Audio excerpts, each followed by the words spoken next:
An old school band called the Rascals. It's a beautiful morning at Twin Cities Orthopedics Performance Center for day 2 of the joint practices between the Minnesota Vikings and the Baltimore Ravens. Welcome to the 9 to noon radio presentation. Nordo produces on site. I'm Paul Allen, and Devin Ward guides the great ship Love Covenant from FM 100.3 KFAN. Before we recap and a preview, and courtesy of TimberTech and TimberTech.com, set up what's on deck 9 to noon.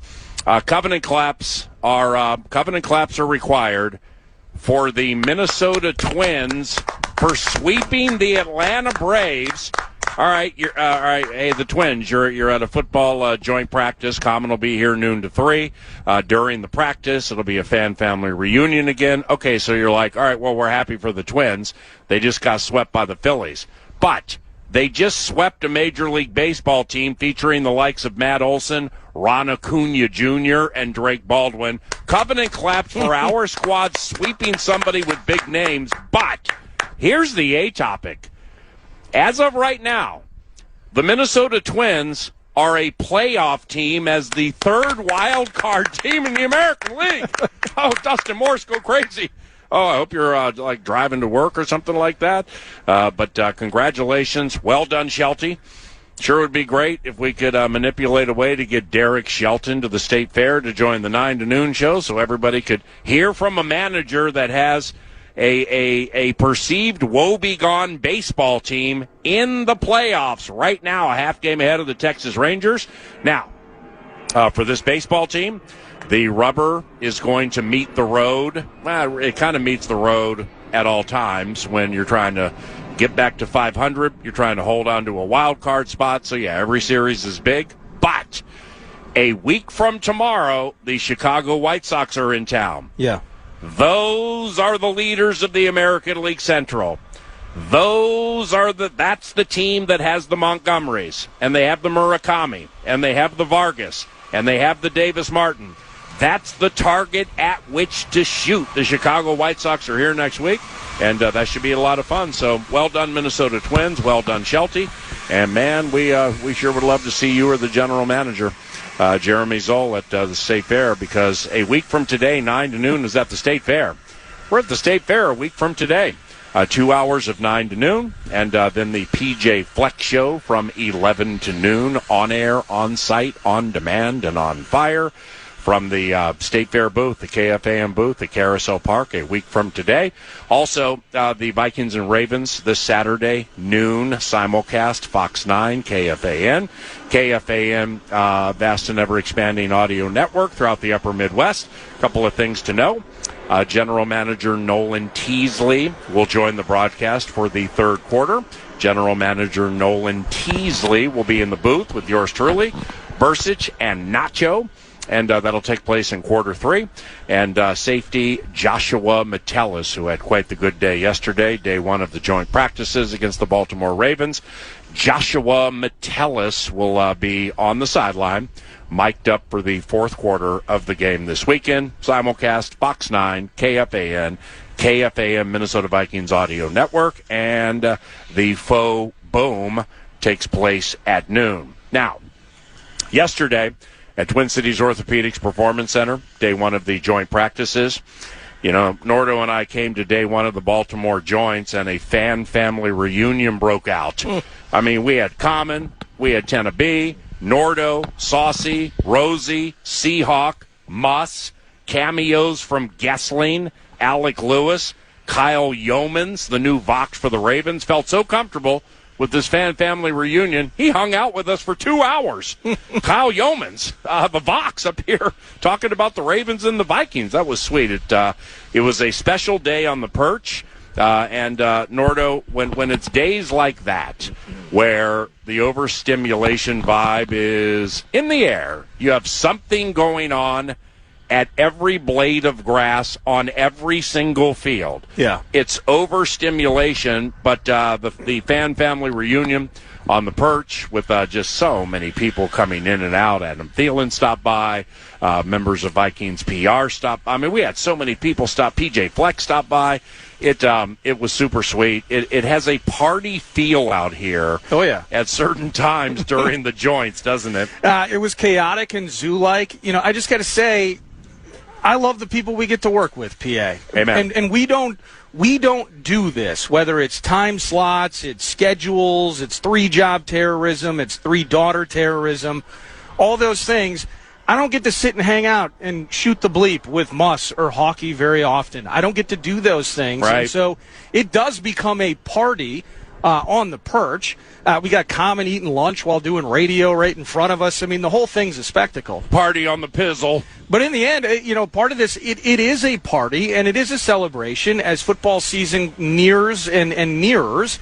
And to that end, the ability to sit here and soak it in. It was a gorgeous day yesterday. Mm-hmm. And whether it's a party on the perch, we got Leber on one end of the field. We got Alec Lewis in a corner somewhere searching for intel. We got the new Ravens Vox feeling like he's part of the fan family, which was the bomb. He's moved to a new city. His great. family hasn't even met him in Baltimore yet. He's like Mouse. He doesn't have any friends. Now he's in Minnesota. He's got a car, though. He doesn't drive a 10-speed named Wildfire. Well, he's going to be on the show today at 11:20. Yeah, he's a great dude. Kyle Yeomans. And knows his stuff, too. I mean, because I ran into so many Ravens people yesterday after the show who were just mesmerized at Twin Cities Orthopedics Performance Center. You know, and it goes into what you said about the fan-family reunion where, hey, absence makes the heart grow fonder. Specifically with a lot of us who work at the Fan. You know, we don't hang out with each other very often, if ever, outside of work. But when we see each other at work, specifically the power trip at 9 to noon, it's quite the tightly knit bunch. When you get a chance to be away from work and chat and kibitz and chat about football and other things, it's super special. Now, Yeomans recognized that. He's seeking that with the Baltimore Ravens because he just got there. He couldn't leave the fan family. It's like he got quiet for a second, and then he'd tap Gessling on the shoulder and go, "Yeah, so what do you do? Oh, that's a really, really cool job." But he was mesmerized. He's like, they bring water out here to you guys? You guys get to sit right here? Yeah. This is the best viewing spot at the facility. What do you call it? Well, it's the exclusive Vikings Radio Network perch overlooking what used to be 5 perfectly manicured practice fields, but they eliminated the Mike Hughes Memorial Field. For what? I don't worry about it, man. Just he's like Grant and his crew. They're out there working now. Your fields are the most beautiful I've ever seen in my life, says the Ravens Vox. And he's like, I come from Texas, where football fields are incredibly important at many, many levels, but these are so beautifully manicured. And he used to work for the Cowboys. He said this is worlds better than what he had in Dallas. How about that? Yeah, Jerry whirled his butt. But what you said was how great it was yesterday, and sometimes, we may not see the forest for the trees. Yeah, we don't appreciate it enough. We have so many good people around us. Right, but I mean, and so many good amenities and accommodations and people working around us that are not part of KFAN. And there's a lot of a trust factor that goes there and goes into that and just so much more. But, yesterday was a day where, we really got to smell the roses together off the grind while hearing Ravens constituents validate or stamp or recognize why 9 to noon calls Twin Cities Orthopedics Performance Center inside and out the palatial purple paradise. That's what it is. This has some on-earth paradise to it with what we're looking at now with a very light breeze. The sun is peeking through. The facility's beautiful. The kids are starting to work out in the weight room. Grant's crew out there working on the field. Would you say it's tranquil? It's very tranquil. Would you say that it's serene? Yeah, I don't say those names too often because I ran into serenity and tranquility at a bad part of my life in San Francisco, and it stuck me about $3,000. I repented, and subsequently I've moved on. What was that intersection again? But was it peaceful? Is it peaceful at least? It was, O'Farrell. The O'Farrell neighborhood has some peaceful to it, but okay, 3-2. So yesterday with the fan family reunion on the perch and the new Ravens Vox and Gessling and Alec and a bunch of people hanging out with us, there was lots of talking. Now, yours truly brought his binoculars. Ben Gessling fell in love with my binoculars so much so. I mean, these are 15, 16-year-old Nikon 10 by 50 binoculars. Yeah. They're not super expensive. It's what I used to call Vikings games. He fell in love with them. So much so that he bought some yesterday, and he's so excited to bring them today or Saturday to show us, hey, I told you I love your binoculars. I went out and bought some. Bought a pair. He got bit. Oh, that's awesome. He got bit by the optics gene. So he's into that. That was super cool, and there was lots of talking yesterday. Now, did you see Bursich show up yesterday with? How about that? I mean, welcome. Bursich was on the perch with us. So two things I did. I mean, Bursich, by the way, you want to talk about eclectic tastes and knowledges and interests and passions. Yeah, I just think outside of football season, he's bored. I didn't catch him. I didn't fancy Bursich to be some sort of ornithologist as he rolls in here. Yeah, with a $3,000 camera. Did you see that lens? It was freaking Getty Images on the perch here. He's just like, I'm just walking around taking pictures. Yeah. What? Yeah, and I'm like, well, why take pictures of practice? I mean, that thing's so strong, you can shoot it into O'Connell's office and the grease board and find the first 15 plays against the Ravens coming up this weekend. That's how strong those things are. But yours truly with the Ravens and to a certain degree, the Briscoes and Terrell Davises and Tyreek Chappells and Jacob Roberts and Thomases, a lot of people who are going to play this weekend. The numbers and the body types are first and foremost. We have a simulcast coming up this weekend. We take those in very, very serious, prideful fashion. So names, numbers, and body types for the Ravens, they also had to be memorized. A fair amount of Ravens did not fit in the binoculars. They got somebody named Washington. They got Roquan Smith. Yeah. They're about the biggest team this side of Cincinnati like 10 years ago that I've ever seen in my life. I mean, big, rough and tumble, mean guys couldn't fit in the binoculars. But see, Norda was key yesterday. And Mad Producer came up big because, those who win at the highest level in like sports, they have nonverbal communication. So therefore, like say it's Favre or Peyton Manning or Brady, think of the best of the best ever to best. Well, they would do little signals like take their fists and wiggle them or tap their helmet or something like that. And because they've been together so long with their playmakers, said skill guys know exactly what to do without being told. Yeah. And that's a major, major key personally and professionally to winning. So yesterday at the fan family reunion, lots of talking, lots of people looking to talk to the Vox and talk to a bunch of people. Norda was Bredesen. I was a tailback. He blocked and did all the socializing to start. I watched Baltimore's pass defense just have too good of a time, quite honestly, in the early stages of practice. But I want to give you a fist bump right now for not having or to respectfully request to be the Bredesen and pave the way so yours truly can memorize names, numbers, and body types at least for 20 minutes. And plus, you're good at socializing. And you like it. I'm not good at it, and I tolerate it. So thank you very much for that yesterday. No, that's no problem at all. Now, I am built a little more like Patrick Ricard than I am Max Bredesen. But Ricard's now a giant. But the Ravens reference, this now that Bredesen's here. Yeah. That was you were the fullback. That was the part of the bit, and I was happy to do it. And by the way, 4 beautifully manicured practice fields, and also now the deletion of the Mike Hughes Memorial Field. There's a lot going on during joints, right? I mean, we're talking 180 dudes out here trying to make plays, make memories, and make rosters. And so you're off. You're looking at pass defense. You're looking to see, okay, what's Kyler doing? We're running through some drills there, checking out the 1v1, secondary and wideouts. Yeah, I'm working on the memorization of Venga Ioane. Oh, by the way, who probably won't even play on Saturday, but anyway. Yeah, but I was over here watching our Minnesota Moving Company. Yeah.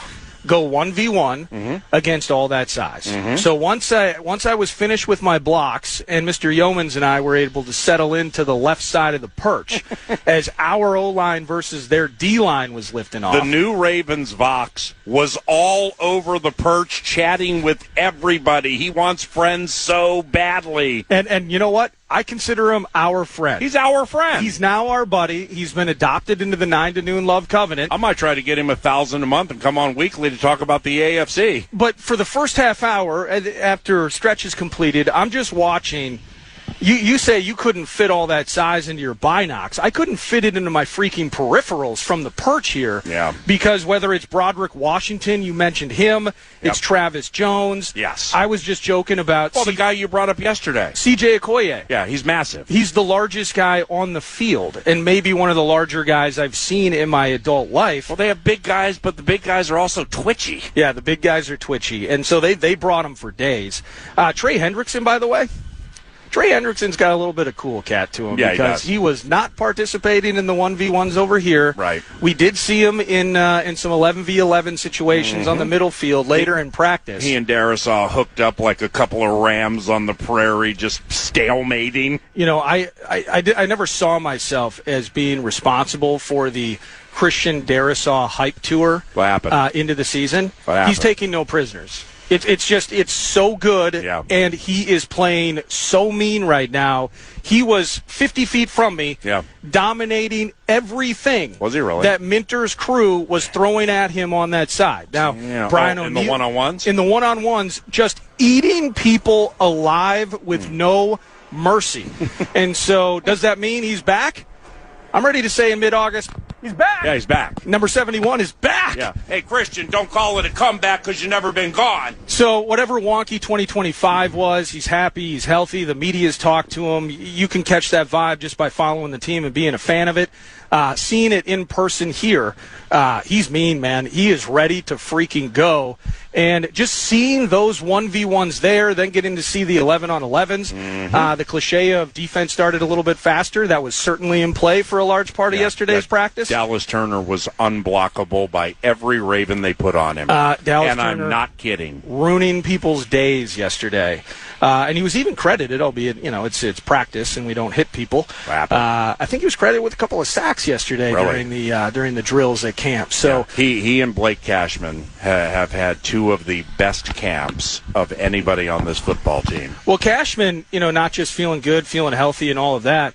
Cashman, it might be a money conversation down the road too. I think he is entering the final year of his deal. So media relations mogul Sammy Maloney walking to a golf cart, which means she's going to get in said golf cart. She's going to go find special teams coordinator Matt Daniels, and he's going to join 9 to noon 15 minutes from now. And we're going to get up to speed, aren't we? Yep. Anyway, you were saying? But Cashman has looked unbelievable. That's why I brought it up with Bursic. I mean, training camp time, it's like you want to know about Gold Day.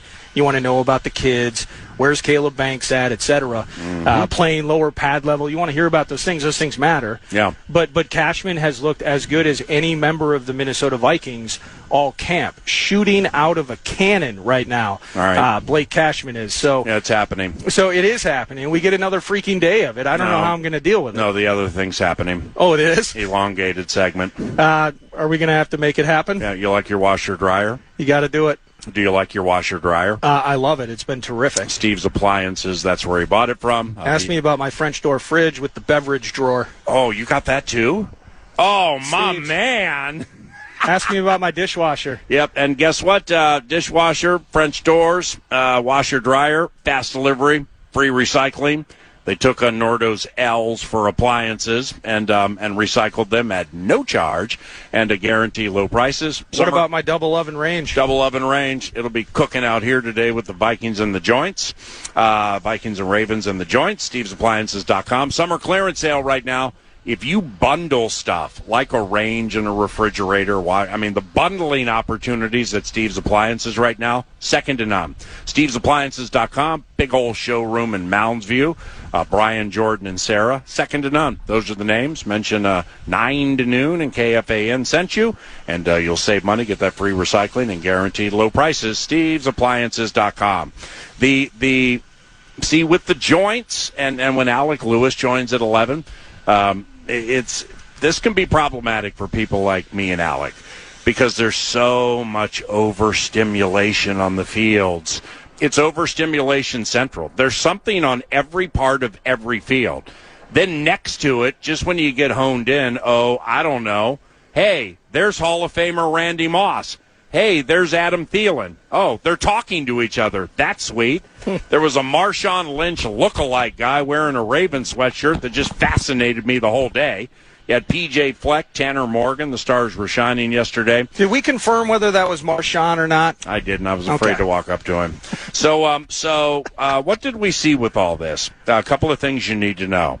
Nacho Lieber, Ben Leber. It's a Ben Leber Thursday. 30 minutes from now at about 9:50, Nacho watched the Minnesota offense versus the Ravens defense. Yeah. He was right next to it on the field, and he has takes. Why wouldn't he? He's a learned football mind.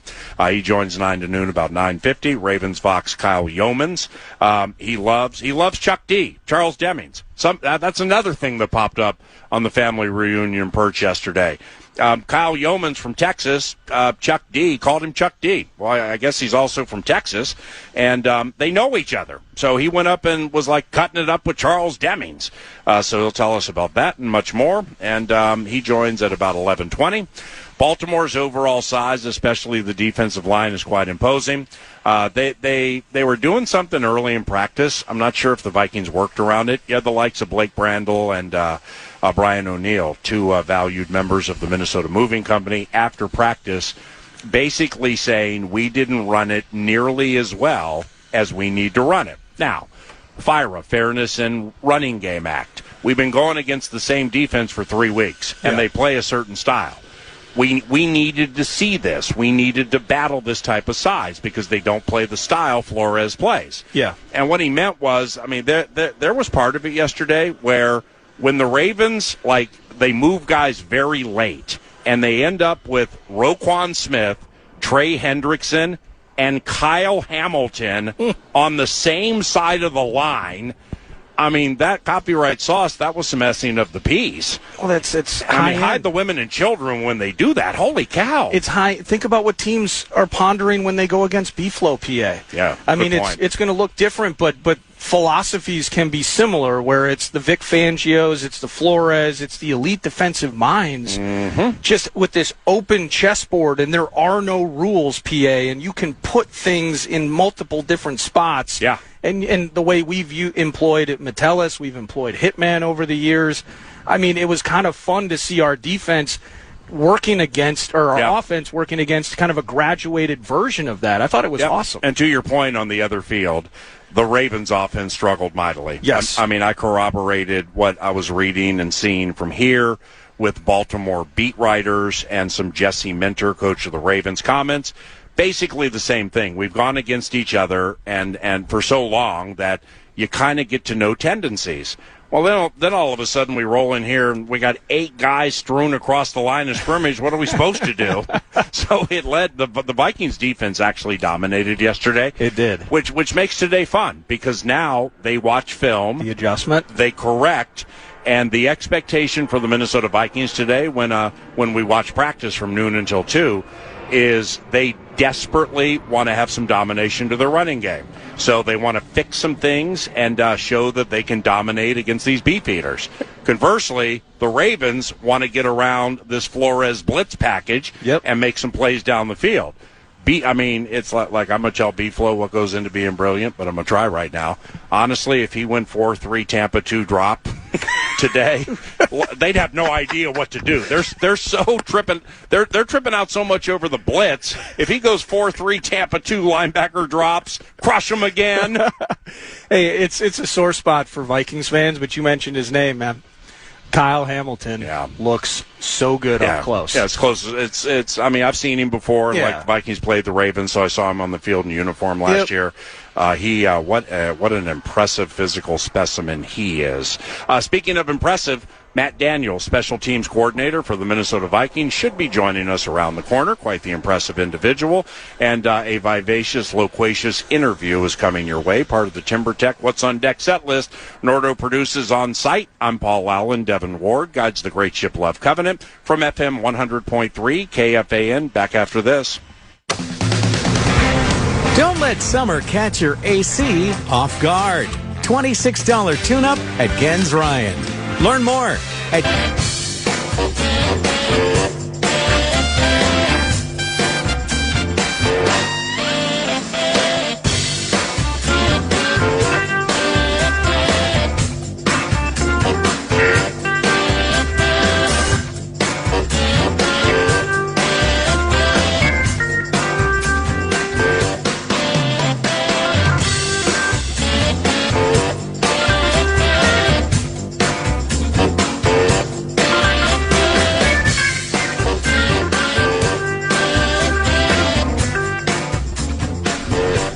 Nicknames master, Matt Daniels, special teams coordinator for the Minnesota Vikings, is en route. He'll be joining us shortly.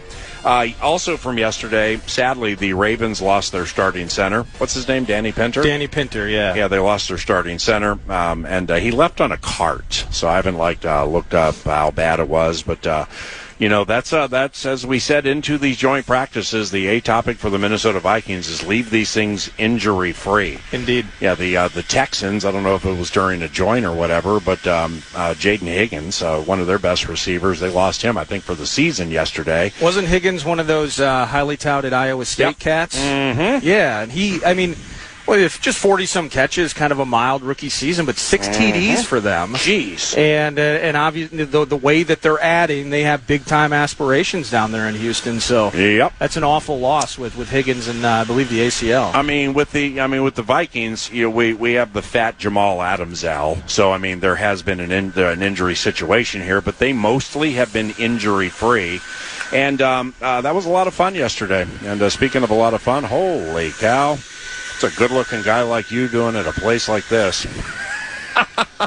Good to see you, Matt Daniels. How are you? I am. Man, what a beautiful morning. I'm doing great. Isn't it spectacular? Spectacular. All right, and it's interesting you say that because, we had such a good time yesterday. It was like a fan family reunion. Had a bunch of people up here. Randy Moss, fist bumping people, stuff like that. Yesterday and what you said right there is kind of a smell the roses moment. Yes. Well, you in your world, us in our worlds. Sometimes we just get so wrapped up in the grind and winning and what's in front of us and stuff like that we don't see the forest for the trees, and we appreciate when it is slow and calm and stuff like this, just how beautiful it is. Man, I'll tell you what. It was great to see Randy out here, too. That was cool. That's awesome. Well, see, you got to focus. You're focusing on special teams. And, we're up here looking, it's overstimulation. Are you kidding me? You got Darisaw killing people there. You got our offense trying to run on these beef eaters for the Ravens. I'm like, holy cow, with this size. Then over there, you got Flores doing his stuff, and Lamar's all confused. And the beauty of it is that you guys watch film, and so the Vikings are going to look to run better today. Lamar and that group's going to look to get around Flo's defense. Cashman and Dallas Turner just lights out yesterday. Holy lights cow. Out. Lights out. And I was saying to Nordo, the producer, Matt, that like Flores, I'm going to ever tell Flores anything that possibly could be of brilliance, but if he ran a 4-3 Tampa 2 drop today, they'd have no idea what to do. Zero clue. You know what I'm saying? Because they're already 7 across the line, 8 across the line. They already having a hard time protecting. Well, we're super excited to have you for myriad reasons, but first we love your nicknames, and Mr. Wright has gone to New Orleans. You still have Sir Poe. Still got Sir Poe. It's still Sir Poe for Andrew DePaula, right? It is. All right, and we still have Will the Thrill for the best kicker in the NFL. Come on now. And let me ask you this. I should know this, too. Why is your nickname Hat? So my nickname is Hat is because my freshman year when I was playing at Duke, I met our starting running back at the time, Raekwon Boyette, in the hole, and I broke his face mask. Oh, geez. And it was our first padded practice. You were a safety, right? I was a safety. So met him in the hole, broke his face mask. Face mask comes off of the helmet. And they say, man, Matt lays the hat. Matt lays the hat. Matt lays the hat. Yeah. So I used to be Matt the Hat, and so now it's just become Hat. Right, and it's one of many reasons that I greatly appreciate you because I'm still a nickname guy. Yeah. It's like, back when Harrison Smith came into the league, I found myself during games calling him Harry the Hitman. So then I actually, after like the second game, went up and asked him, it's like, hey, I'm doing this. Are you cool with this? And he's like, yeah. Linval Joseph did a commercial and said Linval Hungry. So like Campbell Soup or something. So I started calling him Linval Hungry. I like nicknames. Nobody has nicknames anymore. Like Patrick Mahomes doesn't even have a nickname because if you have a nickname, it might mess up the potential branding. The branding. You see what I'm saying? Yeah, but you love nicknames. You can flip the nickname into branding, right? Yeah. Just like you just said, Linval the Hungry. Right. We can get a little Campbell's deal. But see, like I think the last cool nickname was Legion of Boom. You know what I'm saying? With the Seattle secondary. That was a great with nickname. Who was it? It was Cam Chancellor was the other one? Chancellor, Sherman, Earl Thomas. Earl Thomas. Earl Thomas, though. Okay, so nicknames. Your Hat, Sir Poe, still Sir Poe, Will the Thrill. Do we have one for Johnny Hecker? Man, You don't have one. I don't. See, you're so wrapped up in what's going on, right? I've known Johnny for 15 years now. Oh, jeez. Might as well just be Heck. Yeah, it's just Heck. It's just Heck. Yeah. We got to get down and figure it out, because he is a Thorson? ginger, so maybe we can try to tie some kind of ginger into maybe. What about Thorson? Well, Thorson's Thor. Thor. Yeah, Thorson's Thor. Okay. But so basically, I mean, if I or those are of the belief that the punting battle here is kind of real. It is. It's not necessary. Well, why give a nickname now until the bet's settled? Know what I mean? True. You know what I'm saying? Yeah, no, that's true. So that's true. You, new season, new crop of special teamers, and kids to raise on the fly. Absolutely. How are things going? I would say things are going really, really great. We have a nice, fresh new crop of rookies that I'm really excited about. Jake Gold is constantly learning, constantly growing in the best of ways. And, he's having some very welcome to the NFL moments, right. I would say, which is glad it's happening now and not in real football. So that's always encouraging. But, he shows up with the intentionality and the urgency day in and day out to find ways to get better. I'm really excited about him. Max Bredesen is probably one of the smartest guys on the football team. High football IQ.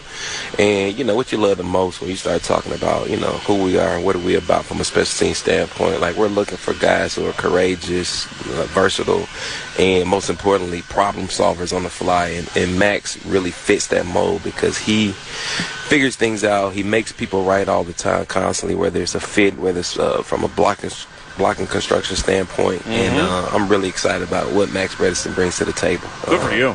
Well, what about, a name that people may recognize? And I adore the guy, and I know he's important to you, Tavierre Thomas. Oh, yeah. What makes him so reliable for you, especially on coverage teams? Yeah, I think the biggest thing is that you trust this guy to be where he's supposed to be, doing what he's supposed to be doing. And more times than not, he's going to make the play. I mean, he has a combination of size, speed, power. He's saying he's probably about 6 foot, 210 pounds, but, he can match up against guys much bigger than him, linebackers, when it comes time from those blocking phases. But, the biggest thing is the intangibles of this guy, the leadership that he has, how he communicates with the rookies, giving them little tidbits, just some nice, good vet moves to be able to go work out there. But he's an elite communicator. He's a great guy, great energy in the room.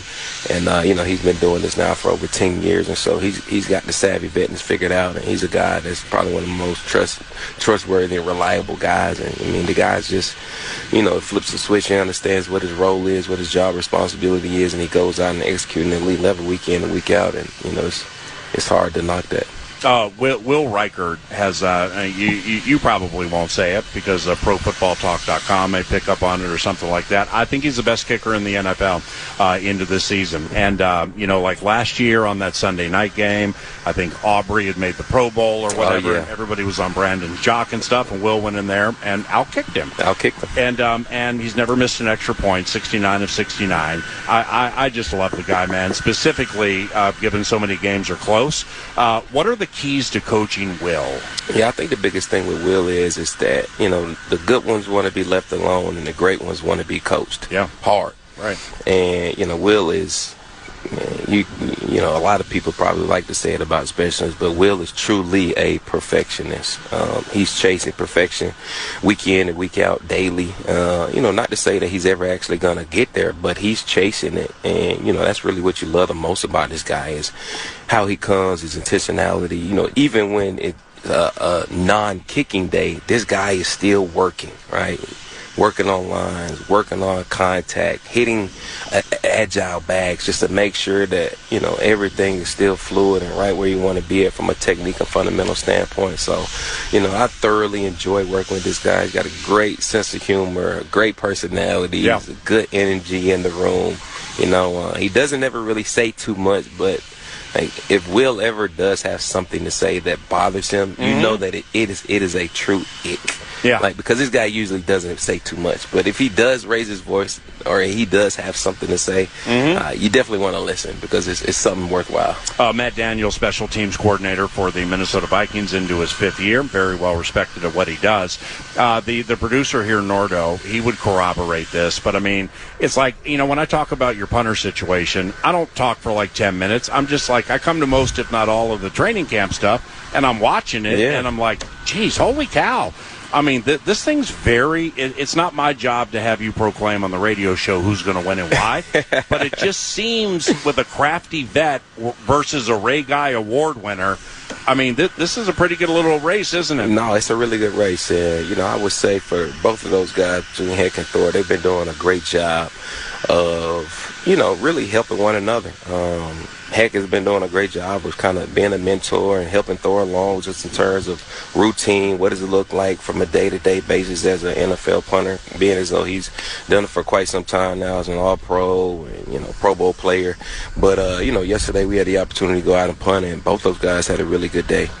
So I'm really excited about where we're at in terms of that. And, I'm excited to see how this thing turns out coming down the stretch. Now Thorson is from Melbourne. He's an Aussie, so yes. He's, not Darren Bennett raised, but he probably watched all those banana kicks and stuff. Yeah, but he's got that. But Hecker does too. Hecker does too. So Hecker clearly has studied the Australian approach to punting because he kicks these things that like spin left and right too. He's probably got one of the best banana balls in the league. I would say. Oh yeah. Who knew? Hecker the banana balls are disgusing.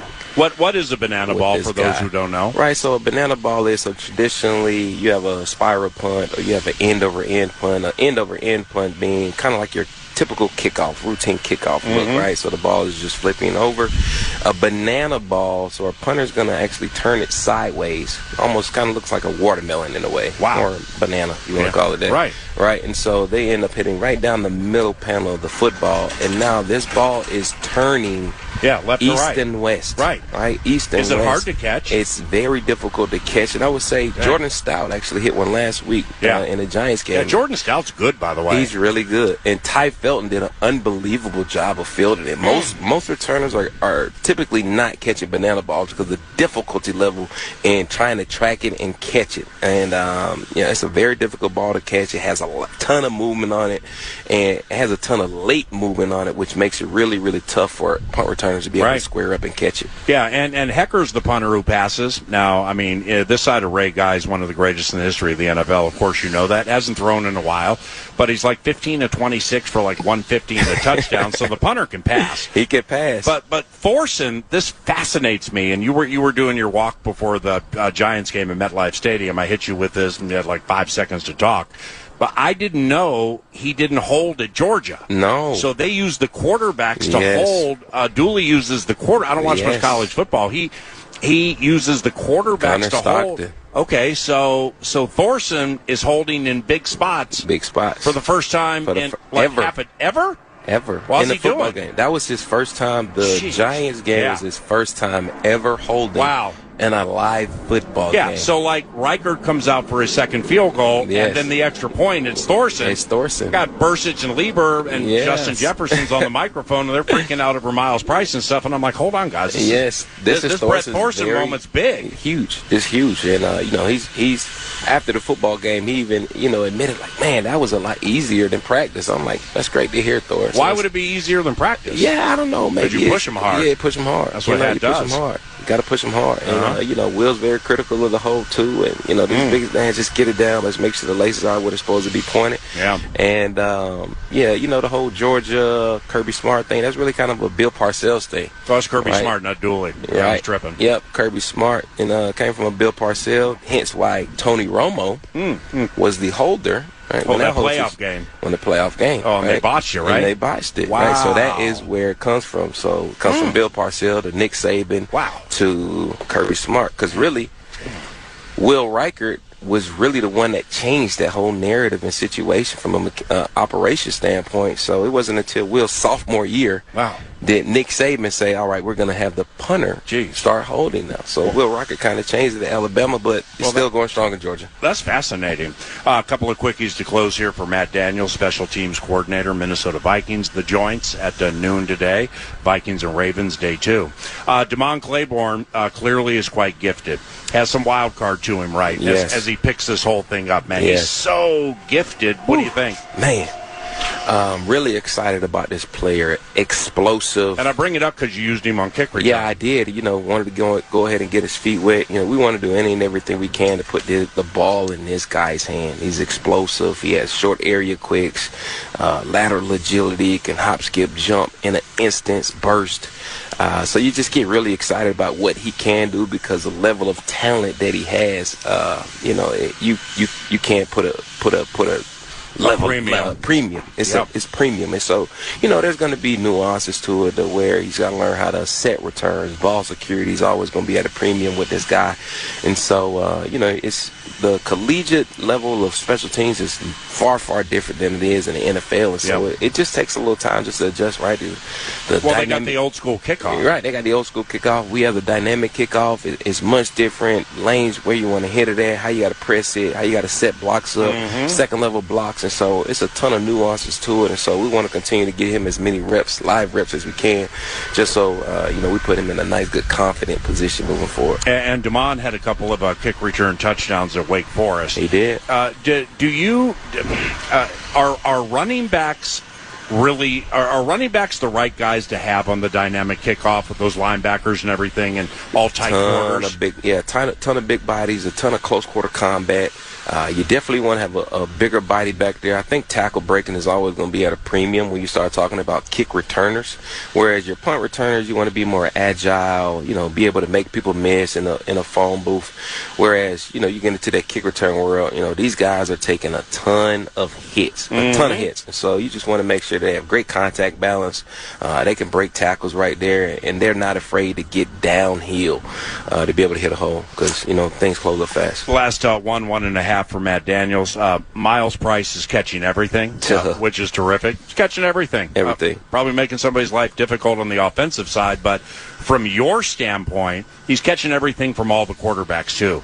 If he plays more offense, does that impact you? Oh, absolutely not. No, that doesn't affect anything. He'll still be our, really starting dual returner, which is very rare in this league. And we have a guy, somewhat not really a unicorn, but you can kind of put him in that branch to where he's good at both. Right? He's really great at both from a kick return and a punt return standpoint, tracking it, catching it, understanding how to set up blocks. I'm really excited about this about Jug, man. Kid out of Dallas, Texas, went to Indiana, transferred from Texas Tech.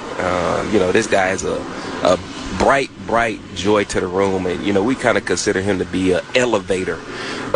When he's an elevator to our team, just in terms of, you know, how he communicates, the energy that he brings, like true leadership in the meeting room, on the practice field, you know, mentoring guys, bringing young guys along like Dante Fleming, Damon Claiborne. So it's just really encouraging to have this guy in the building, man. I'm just so excited for him. Where year one Miles Price was to year two is remarkable. It's a ton of credit to the work ethic that this guy has, and, you know, where he wants to go. He kind of has a chip on the shoulder each and every day, so it's a nice little dog mentality that you appreciate, man. He my little pit bull. Now, their last one, when you guys play Green Bay and you start to unfurl everything, you know, a lot of things that we're not seeing here because there's so many phones with video rolling, gets to social media. I completely understand it. For sure. Like offensively, you know, like Bredesen doing something, paving the way for Jawan Jennings to do something, and there goes Jordan, Aaron, or Damon. I mean, that's going to be the bomb. That's going to be the bomb. Defensively, you know, Brian he's doing what he's doing, but, you know, he has tricks up his sleeve for the regular season, specifically the first game. For you guys, not saying you're hiding anything, but I really, really love how naturally gifted Isaiah Rodgers is. Oh yeah. On field goals and extra points from the left side specifically. He's so fast off the ball. So fast. I mean, the BGO, the ball get off that he has. Is it always left side? It's always, yeah. So the field goal team's left side is really what he prefers. I mean, this guy is elite. Yes. But he has a great routine of how he goes about doing it, which a lot of people might not see on tape. And he gets so low. Ah, man, the bend that he has, the explosion. I mean, he understands the steps. He just understands what it takes in order to be able to go block a field goal, which is very, very difficult to do in this league. And, you know, he's still scratching and clawing and comes to me every single day about kick returning. Wow. Because he that's right. Did it for Indy. Yeah. He needs about 135 yards, 134 yards to get 2,000 kick return yards. So he's how are you trying to fix that? We'll get it fixed. I just gotta talk to the right people. You know, so you're good at that. It's a couple avenues I have to go through before I can get him out there. You're terrific. Thank you very much for the conversation. You, God bless you, and thank you very much for stopping by. Appreciate you. Thank you. That's Matt Daniels, beloved Hap, special teams coordinator for the Minnesota Vikings. We're back after this. Our iHeartRadio Music Festival, presented by Capital One, is coming.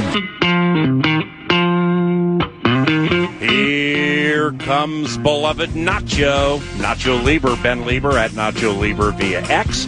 We also have the Sound the Horn podcast with Ben and Asai Amundsen. It's very good. And we're going to talk about it momentarily because they're very active with it, which I enjoy. And don't forget, Twin Cities Live. Ben's on TV each and every weekday, Channel 5, 3 to 4:30, 3 to 4:30, Channel 5, TCL, Twin Cities Live, TCL. Yeah, you know Wave. Ben's at KFAN. He's at KFAN adjacent to Minneapolis, 9 to noon. Is at Twin Cities Orthopedics Performance Center in Eagan. And beloved Nacho joins us now. What's going on, brother? Hi there, Paul. What's going on, man? Great having you. Thanks for making time. You were, and you're key. I mean, you're key every Thursday, but you're really key right now because as you could see on our exclusive Vikings Radio Network perch yesterday, it was a fan family reunion. We had the new Ravens Vox, Kyle Yeomans. He was up here for 2 hours making friends. We had scribes. We had Rose. I mean, we had so many people up here. Meanwhile, Ben was at the 50-yard line right next to the Vikings offense versus the Baltimore defense. He had a bird's-eye view from a great spot. What stuck out yesterday, and good morning? Good morning. I think as we, in real time, it was, oh boy, this offense is on a struggle bus right now. This Ravens defense is really taking it to them. And then as the day sort of played out and the practice played out, and even though the offense finished with a great 2-minute drill for both the first and second team offenses, I just had to remember that usually in the first day it is more the defense usually has the upper hand because you are allowed to play a little bit faster. The offense is not scheming for you. So there is inherently just a little bit more aggressiveness in the scales are tilted a little bit more towards the defense, at least on the first day. And it sounds like, and the reason I say that is because it sounds like our defense really took it to their offense on the other field, which I was not watching. Right. And I was like, well, okay, yes, is it, would we have rather had our offense go out there and look really good against this very talented Ravens defense? For sure. But it also makes sense as to why, when they were throwing blitzes at us that we're not necessarily prepared for, that we didn't scheme for, that we would be a little more discombobulated.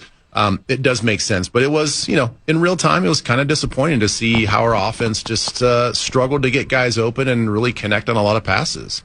Hey, Ben, can I ask you a dumb question? In those moments, I was watching it from the perch as well, and I'm seeing those struggles and a lot of incompletes, a couple of picks. Is there anything you can glean from that, from the offense, even in those moments of difficulty versus maybe later in the practice where we heard more about the 2-minute looks and a couple of great passes and touchdowns, et cetera? Can you still learn something from those tough moments? You can, and we've talked about this a lot, and it really showed up yesterday, and it's something that I will be talking about until I really see it on a consistent basis from our quarterbacks. Is I don't think that we played with much anticipation throwing the ball yesterday. Excuse me, and that is something that when you watch Kyler Murray, even when he was in Arizona with 2 different offensive systems, I don't know if he showed a lot of that throughout his career anyway. A lot of his passes were designed to get the ball out quick. They're designed to get the ball out, 8 yards or less, or right around the line of scrimmage at times. They were just first and second primary reads. They weren't necessarily going through a progression of routes and a progression of the defense, and then really throwing with anticipation, especially versus the blitz. And that's what I saw out of both quarterbacks yesterday, was holding on the football a little bit too long. The coverage was very tight. They would go to make the throw after the guys were out of their breaks, and it allowed the defensive backs to at least have their presence be felt if they weren't already getting their hand on the football.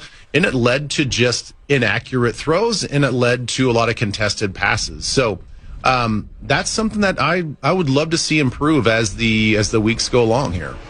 Well, isn't that kind of what 2-day joints are about? Like mini games all over the place, because, correct me if I'm wrong here, Ben, you know more about it than me, but there's film review, there are meetings, they show the film either in the position groups or as a team, and they look to improve on things today. So, for instance, like the field you were watching, Brian O'Neill and Blake Brandel, 2 members of the Minnesota Moving Company, both intimated we didn't run nearly as well as we wanted to run, because we've seen a defense with a certain style so long. We saw something different yesterday. So they're looking to run a lot better today. Is that what happens in joints? Yeah, I think that's sort of what I was alluding to when you're not scheming looks. You understand, it's one thing if you were, let's say, doing a joint practice with a division opponent, which obviously would never happen, but you have some familiarity. And now with Minter being the new head coach, how many of these guys on offense really understand what his defense looks like? And even if it was, Harbaugh's, he was leading the team again as the head coach, and it was something that you've seen for the last, 15 years. These guys are in training camp mode. They're not breaking down. They're not going in to watch Ravens tape, a couple days before to see what their defense looks like. So again, that's why it is understandable why both defenses had the upper hand. And, as Brian was talking about it, and as we saw with our own eyes, the run game was a struggle. There were a couple runs where we're like, okay, that looks pretty good. And I think Damon had a couple plays where it's like, all right, he kind of skirted through there. And I know that the defensive guys are just tagging off and they're not really hitting these guys and going full thud. Sometimes it's hard to see a guy break loose. You're like, well, did he get tackled in the backfield? Was there contact at the line of scrimmage? We had a couple plays where I think they were legitimate big chunk runs, but for the most part, I think if this was in a game scenario, you'd be like, yeah, we struggle in the run game as well. Yeah, and one of those chunk runs, you mentioned Damon Claiborne. Excited to see the rookie in that speed. He did have one where he was untouched as I was watching it from the perch to the second level. So you're feeling that's a chunk, chain-moving run, Ben? Well, then he put it on the ground, man. Like, is he getting, when they're watching film, is he getting ripped on a little bit in the meeting room, even in a practice setting? That you can't let that loaf of bread hit the turf, man. Yeah, and I will.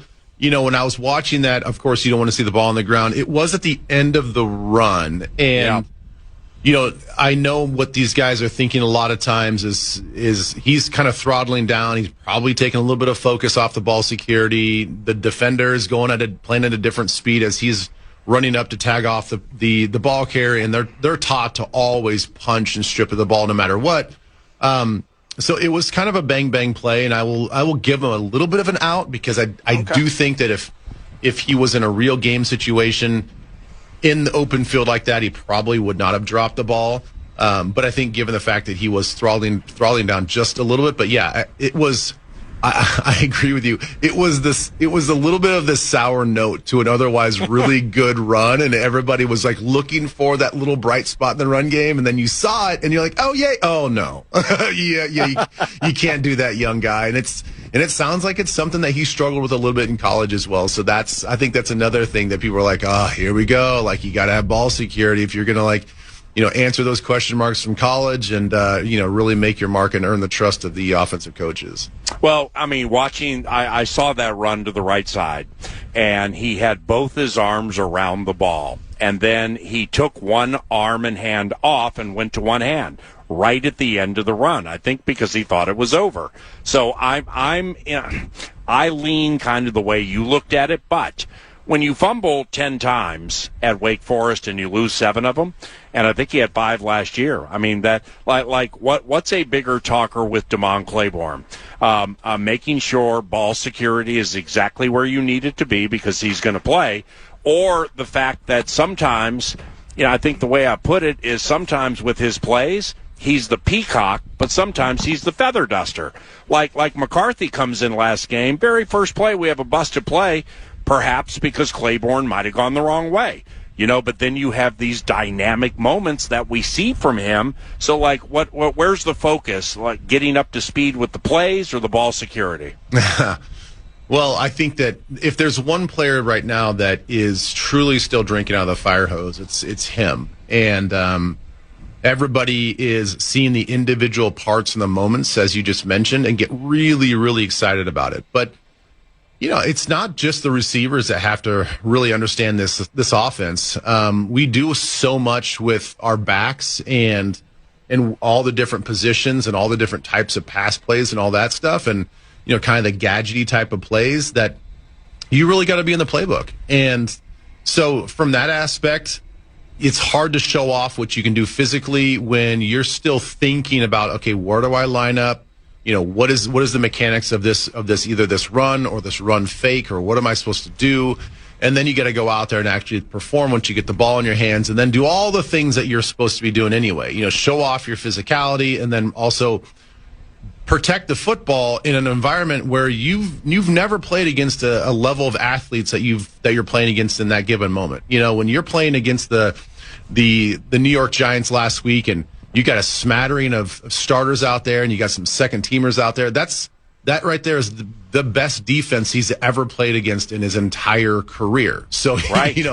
So you have to now get all those pre-snap things together, your mind right, and then you got to still go back to just the fundamentals of I got to hold on to the football, and these guys are trained players to punch and to rip out the ball more so than they ever have been at any point in the history of football. I mean, the skills that they teach the defenders now have never been taught to this level. To approach a ball carrier in a one-on-one situation and punch down at a ball or uppercut a football, that's never been done. And these guys are getting so skilled at it that it's testing every ball carrier across the league.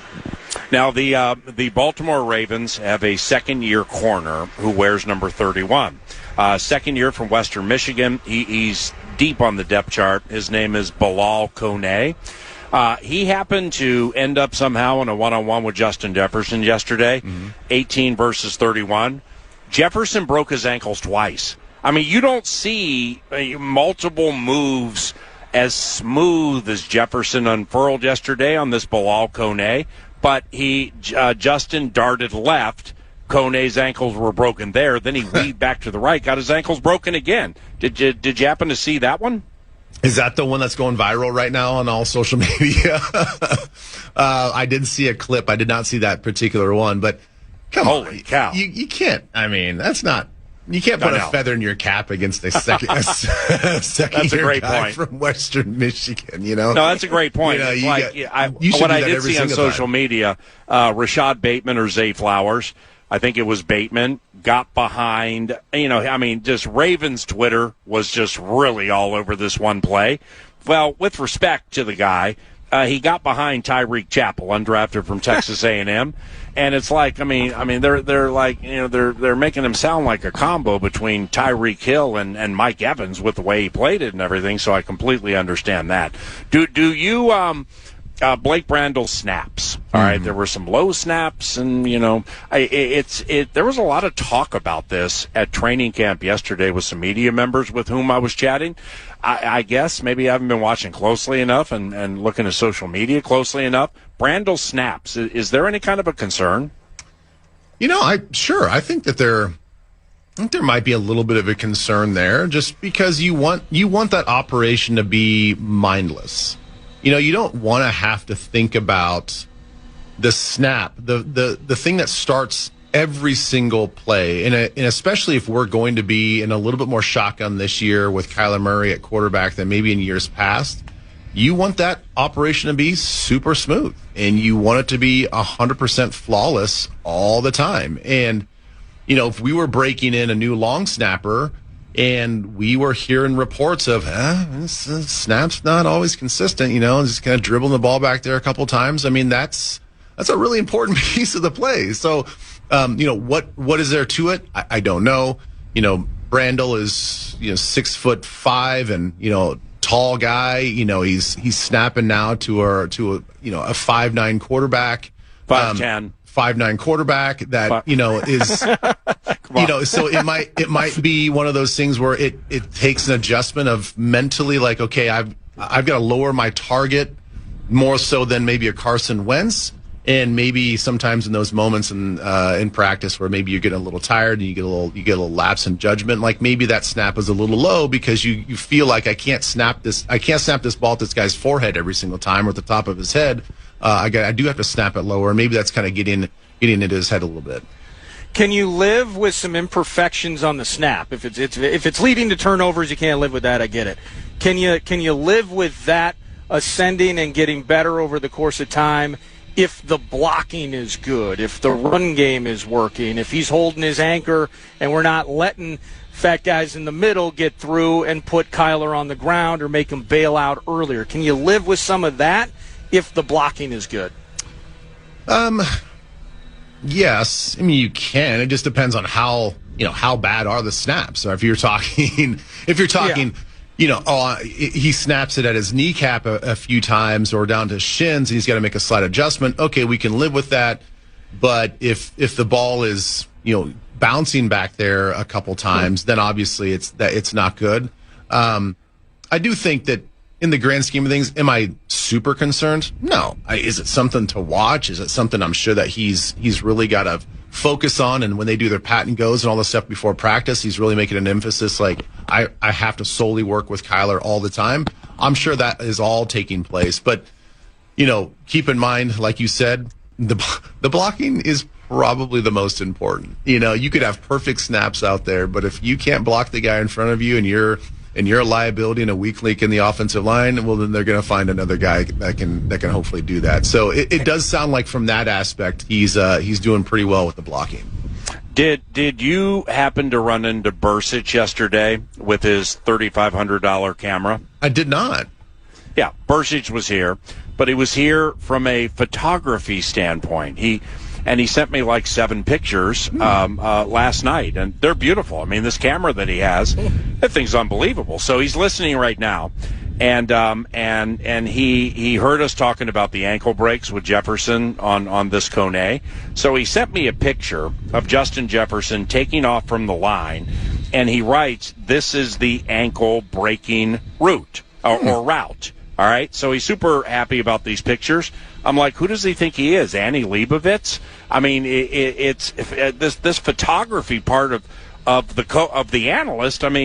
What's happening here? Do you have any idea? I don't know, man. He's picked up a new hobby. He's taking inspiration from Randy Johnson and Ken Griffey Jr. And maybe this is and I haven't seen the pictures, I'm going to take your word for it. If they're as good as they are, I'll send them to you. Then, no, they're fantastic. It's Ansel Adams in color. Yeah. It's unbelievable. Yeah. Well, maybe he's got something he's getting into the offseason. Maybe he can get credentialed to do some big time sporting events and be photo guy. That'd be awesome.